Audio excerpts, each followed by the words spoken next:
Welcome back to another edition of Citrus Today. Of course, we have Debbie Savage with us from Coping with Dementia, but also another special guest, Susan Quenelle.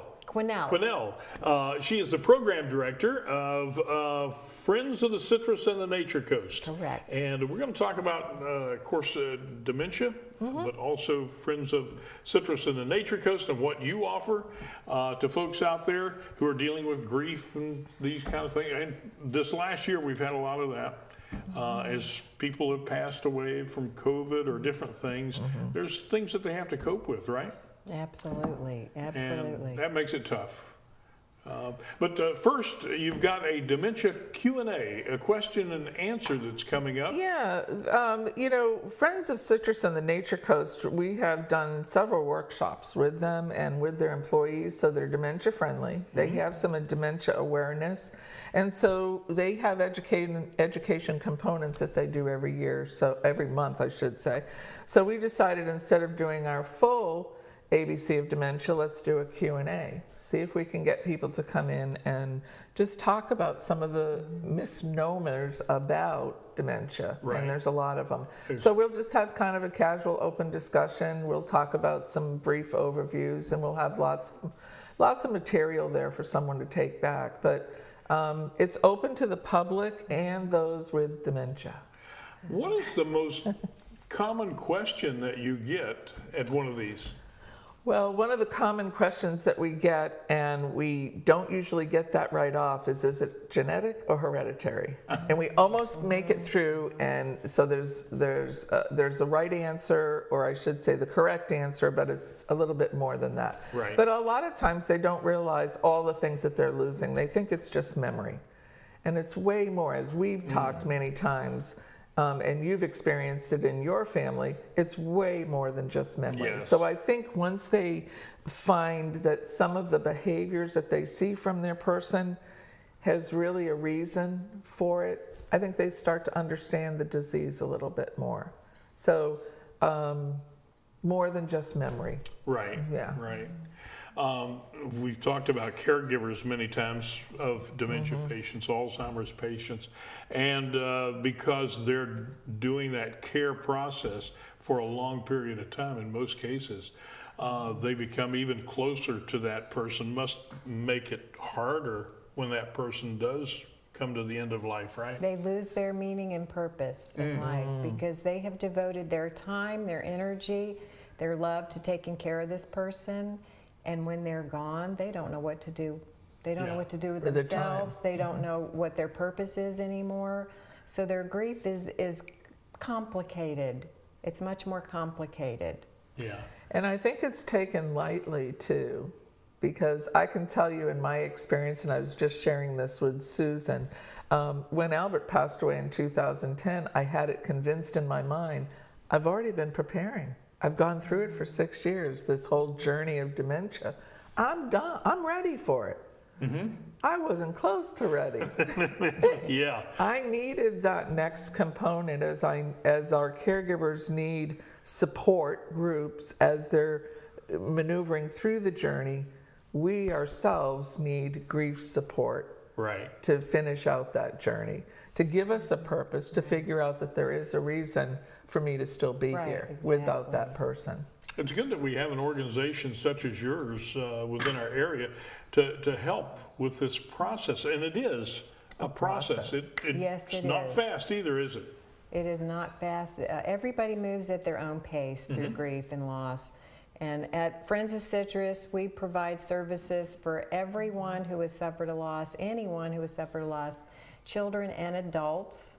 We have grief support programs, we have wellness programs, we have our Camp Good Hope Teen Encounter for the children, which we're doing what we call mini camps now. We just had a mini camp, the last one for the year for our summer break, and then in August, at the end of August, we will have another mini camp for children ages 6 to 17 who have had a loss. Wow. So we work with everybody. There's no cost to our services. And we work with people whose loved one have not died yet. So that's important to know. We start dealing with grief early on, pre-bereavement Right. support. So that's available as well. Probably helps in the end, huh? Oh, absolutely. It helps prepare them a little bit. It's like Debbie says, you're never fully prepared for when that loss happens. But if you have the support in place, and that's the important part, Right. that makes it a little bit easier. And you know, the definition of grief, as I've learned through the course of both Sue and Jonathan Beard, it's a loss of any kind. That's pretty broad, isn't it? It is. So we think that that person doesn't have to be here any longer, but through the course of journey of dementia, let's use that, as we lose that person through different types of functions and verbal skills and abilities, that's a huge loss.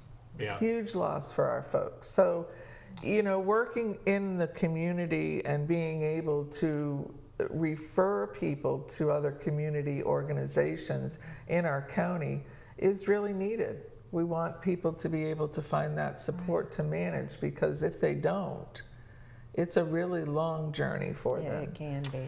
I do want to mention both the dementia Q&A and another event that we'll talk about that's coming up in June are at the location of 8471 West Periwinkle Lane. Don't we love that name, Oh, you love Periwinkle? that? In Periwinkle is in the flower. Yeah, in Homosassa, and the dementia Q&A will be from 10 to 11:30. Right. Again, that's coming up here pretty fast. Yeah, it's coming up Friday, May 28th. So if you want to reserve a seat, because of course we have to go by a little bit limited seating because of still the CDC rules. So to call, it's 352-249-1470, and someone from Sue's office will be happy to talk to you. If there's further questions, she can always forward them to me. But, you know, we don't have any restrictions on people coming. We want people to know about it. We want people to have a safe place for both their loved one Right. and themselves to find out what's going on. There you go. All right, well, stick around because we got more to talk about as we continue right here on Citrus Today.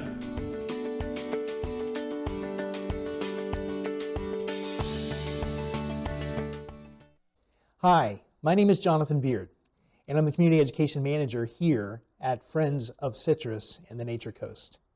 We provide help, hope, and healing to people in grief, for anyone who has suffered a loss. Our organization serves people of all ages and stages of life through grief support groups, telephone support, children's grief camps like Camp Good Hope and Teen Encounter, online support, and other various wellness support programs. Our team is here for you, and we are working hard to provide these grief resources. Our work, however, depends upon your financial support. So please log on to our website, Facebook page, mail in, or call in your gift today. We thank you for your support.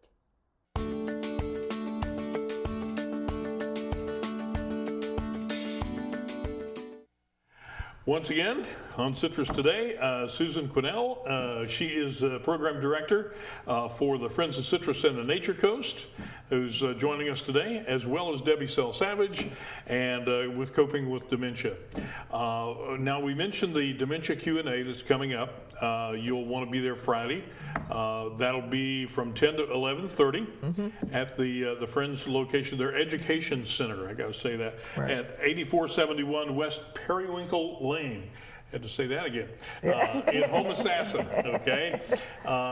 We mentioned that. There's also a program coming up in June, same location that you want to mention. Yes, in June, we try to have someone come and do a special presentation every month. And next month, we're having a gentleman from the Statewide Crime Prevention Task Force. That's a mouthful. Yes, it is. Who's going to be talking about identity theft and other ways that we can be aware of safety, burglary, safety, Scams. different things that people need to be aware of. So we're real excited to have them come and speak next month. There's a lot of them out there and more every day, it I'm seems. telling you, and I Yes, just there heard are. 2 or 3 of my caregivers that have been scammed, and it Oh, was boy. from Amazon. Really? That Amazon called, said they had a charge, and if you just let us into the computer, we'll just, and my caregivers let them into their gosh. computer. Oh, no. Right, right. And then the old iTunes one. So, you know, and it's really an awful thing to say, but you know, sometimes we're a little tired. Our caregivers are a little tired, and didn't even. And they even Right. said afterwards, "I didn't even give it a thought. They Right. sounded so legitimate. They sounded so professional. I didn't even give it a thought." But I could kick myself because that's usually what my person does, Right, not me. right. Well, So that's- there's a whole adjustment for caregivers that Sure. are losing their person. and people that are grieving are very vulnerable Oh, yes. to scams and to people coming in and taking advantage of them. Yeah. They're not thinking as clearly as they normally are thinking. They're not focused on everyday life issues. They are trying to process this loss that has just happened in their life. So they are very vulnerable Right. Right. to these things like identity theft and different scams and telephone scams. And if that's something that they're not normally the person that used to do all of this, they, you know, when we have dementia per se, sometimes we have to take on different roles Right. that we're not very comfortable with. And you know how we love routine. Every one of us loves Oh, routine. yeah. So when we now have to take on a role that we're not quite used to, wow, that's really unsure of, is this Right. true? What if I didn't? And a lot of times caregivers don't want to talk to somebody else because they feel less than. Right. Yeah. So it was really something. I felt wonderful that they were able to tell me that and say, you're tired, maybe you need to take a breath, and not make that decision right away, and maybe check some other things. Right, And right. I guess they learned, and it didn't cost them at this point. So maybe they'll become a little bit more aware. And there's plenty, well, how to say plenty, there's not really plenty, there's not enough resources out there. And in dealing with respite care for caregivers, there needs to be more, but there are a number in our area. Yes, there is. And you just have to do a little bit of research to find those, and we encourage caretakers, you need to take that break yourself. Absolutely, and you truly do. And if you need to get a hold of me, you can always call Dennis or the WYKE. They have my number. Taking care of yourself even after the person is lost is really important, but taking care of yourself during it, because this is not a sprint, this is a real marathon. And we're talking about people that could be in the journey for 8 to 10 years. Albert, myself, was 6, but I was not at that point 75. I was 22 years younger than Albert, and I still couldn't handle it. So I can't imagine when you have the whole world on your shoulders and the support system that you had in place before is no longer capable of helping you out on some of those decisions. Right. So I really encourage the viewers to call the Friends of Citrus, reserve a seat, and come in and listen to what we have to say. You might pick up some information about both organizations that could help Right. you or someone else. Well, one of the things that we do offer are what we call our wellness programs, which Right. would be perfect for those caregivers to take a time out. We have chair yoga. We have a program called Cafe Break, which is just a coffee, snacks, people coming together, sitting around a table and talking. Ooh, snacks. Watch out. And good snacks. Somebody's always baking something and bringing it in. It's just Sounds a like place a good wellness program. where people can come and be together with other people and get some support. Like I said, there's some programs that have to do with breathing, relaxing. The chair yoga for grief, and a chair yoga group, and we have a qigong group that meets there, and just different programs that help people get centered a little bit while they're And going through these do you things. still show your movies once a month? Oh yes, we have our movies once a month. It's a movie. It's a movie. We serve popcorn and I know, drinks. I know. There's no cost. Anybody can come, and then they have discussion afterwards about it's like a book club for movies. Right. Oh, there you go. And see, when I was the administrator at an assisted living close by them, I would take some of my residents down there, and they would sit and watch the movie. Oh yeah, they love and that. popcorn, and they have great snacks. And so it's time together with people. yeah, they have Yeah. a wonderful building. So we feel honored that they're allowing us to come in, use their space, and also learn. We talked about that before. Sometimes you have to kind of explore the county to find those other Find resources. those sources, yeah. Right. Find those other resources and be open to them. There are sources of respite out there. There are resources out there. We are starting to see things open up a little bit more, but we're also being careful. Even with anything that we've gone, we have also workshops going on once a month at 2 of the libraries in Citrus County, so that we can start out slow, bring some programs back to our organizations, and let them know that we're still out there. All right. Don't forget the Dementia Q&A. That's coming up Friday, and it will be at the Friends of Citrus, located at 8471 West Periwinkle Lane in Homosassa, 10 to 11:30. And then also next month, the date, June June 18th. June 18th. June 18th. 18th. Is that yes? Theft and identity and all that good stuff. Yes. And 2 great resources that we have here in the county for you. Thank you both Thanks for joining very us. much. Thank you. And thanks everybody out there for sharing the time with us here on Citrus Today.